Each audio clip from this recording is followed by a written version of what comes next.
मरकुस 10 अध्याय तलाक के विषय यीशु की शिक्षा। फिर वह वहाँ से उठकर यहूदियों की सीमा में और यरदन के पार आया। भीड़ उसके पास फिर इकट्ठी हो गई और वह अपनी रीति के अनुसार फिर उपदेश देने लगा।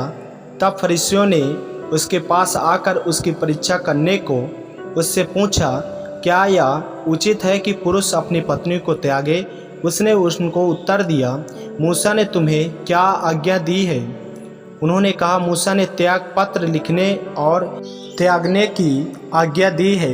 यीशु ने उनसे कहा, तुम्हारे मन की कठोरता के कारण उसने तुम्हारे लिए यह आज्ञा लिखी, पर सृष्टि के आरंभ से परमेश्वर ने नर और नारी करके उनको बनाया है। इस कारण मनुष्य अपने माता पिता से अलग होकर अपनी पत्नी के साथ रहेगा और वे दोनों एक तन होंगे। इसलिए वे अब दो नहीं पर एक तन है। इसलिए जिसे परमेश्वर ने जोड़ा है उसे मनुष्य अलग ना करे। घर में चेलों ने इसके विषय में उससे फिर पूछा।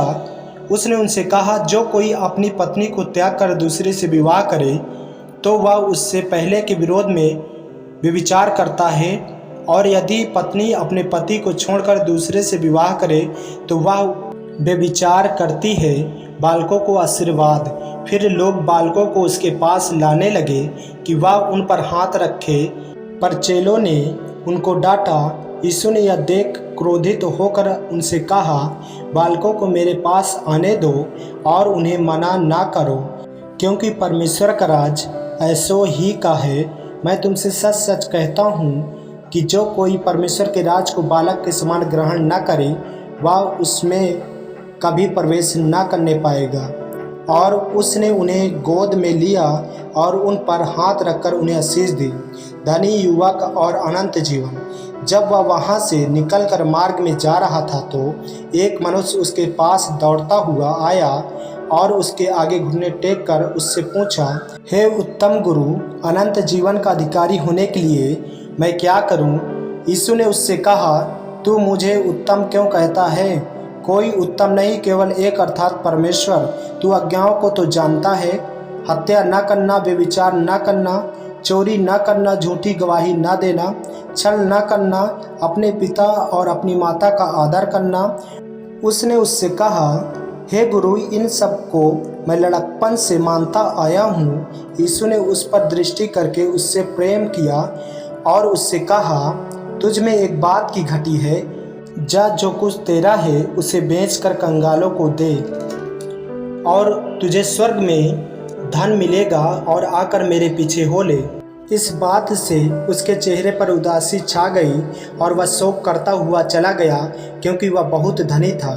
यीशु ने चारों ओर देखकर अपने चेलों से कहा, धनवानों का परमेश्वर के राज में प्रवेश करना कैसा कठिन है। चेले उसकी बातों से अचंभित हुए। इस पर यीशु ने फिर उनसे कहा, हे बालकों, जो धन पर भरोसा रखते हैं उनके लिए परमेश्वर के राज में प्रवेश करना कैसा कठिन है। परमेश्वर के राज में धनवान के प्रवेश करने से ऊँट का सुई के नाके में से निकल जाना सहज है। वे बहुत ही चकित होकर आपस में कहने लगे, तो फिर किसका उद्धार हो सकता है? यीशु ने उनकी ओर देखकर कहा, मनुष्यों में से तो यह नहीं हो सकता, परंतु परमेश्वर से हो सकता है, क्योंकि परमेश्वर से सब कुछ हो सकता है। पतरस उससे कहने लगा, देख, हम तो सब कुछ छोड़कर तेरे पीछे हो लिए हैं।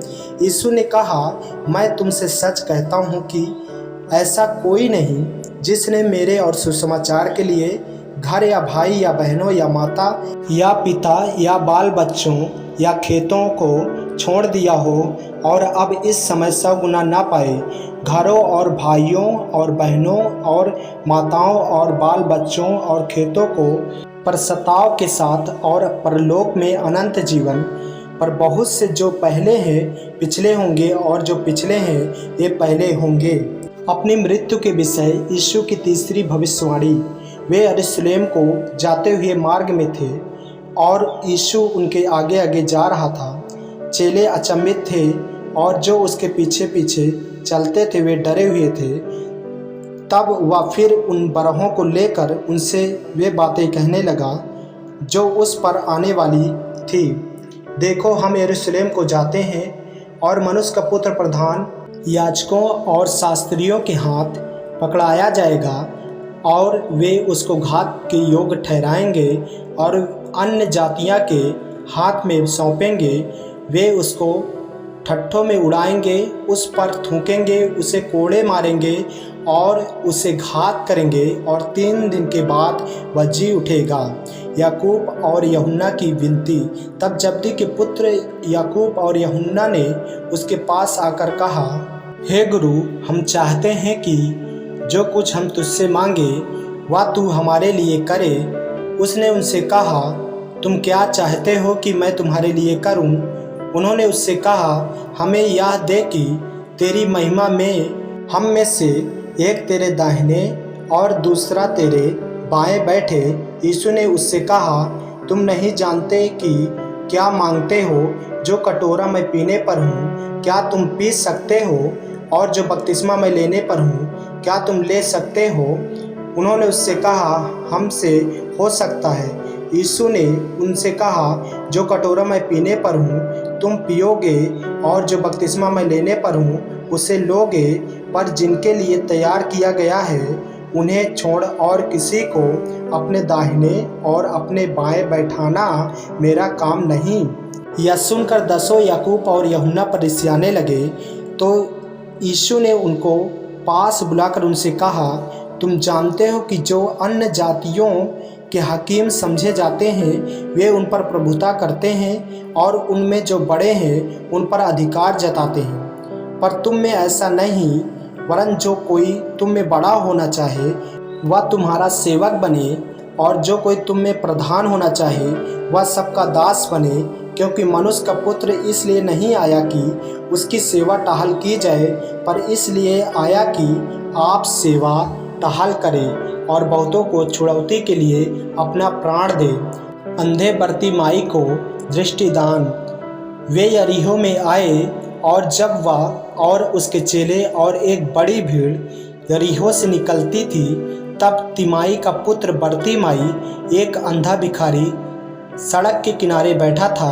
वह यह सुनकर कि यीशु नासरी है, पुकार कर कहने लगा, हे दाऊद की संतान, मुझ पर दया कर। बहुतों ने उसे डांटा कि चुप रहे, पर वह और भी पुकारने लगा, हे दाऊद की संतान, मुझ पर दया कर। तब यीशु ने ठहर कर कहा, उसे बुलाओ। और लोगों ने उसे अंधे को बुलाकर उससे कहा, ढाढ़स बांध, उठ, वह तुझे बुलाता है। वह अपना कपड़ा फेंक कर शीघ्र उठा और यीशु के पास आया। इस पर यीशु ने उससे कहा, तू क्या चाहता है कि मैं तेरे लिए करूं? अंधे ने उससे कहा, हे रब्बी, या कि मैं देखने लगूं? यीशु ने उससे कहा, चला जा, तेरे विश्वास ने तुझे चंगा कर दिया है। वह तुरंत देखने लगा और मार्ग में उसके पीछे हो लिया। आमीन। मेरे प्रियो, यदि आप इस चैनल पर नए हैं, यदि आपने अभी तक हमारे चैनल को सब्सक्राइब नहीं किया है तो हमारे चैनल को सब्सक्राइब करें और बेल आइकन के बटन को दबाएं ताकि वीडियो और रेडियो रोजाना आप तक पहुंच सके। जय मसीह की। प्रभु आपको आशीष दें।